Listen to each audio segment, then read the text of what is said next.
them. And then, of course, you will try to reproduce what they're eating and be as close as you can, hopefully by catching some of the same bait they're eating or having in your tackle box a lure that will resemble what they're eating. So it's very simple.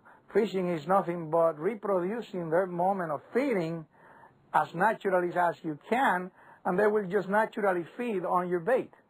So that's as simple as it gets.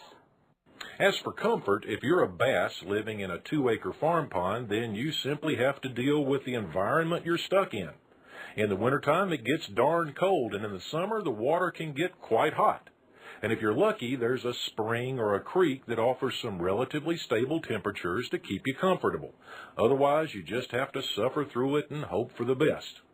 But in the ocean, fish have a lot more options. If there's a heavy rain inland, which drives a lot of fresh water and silt into the bay, they can move farther offshore for a while. If the winds kick up the waves and stir up the bottom, they can move to the cleaner, clearer water on the lee side of islands or shell bars or points until things settle back down again.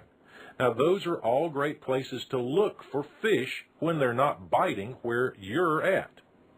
Most fish have a preferred water temperature range, and just a couple of degrees can make a huge difference in where they are and whether they're sluggish or aggressive.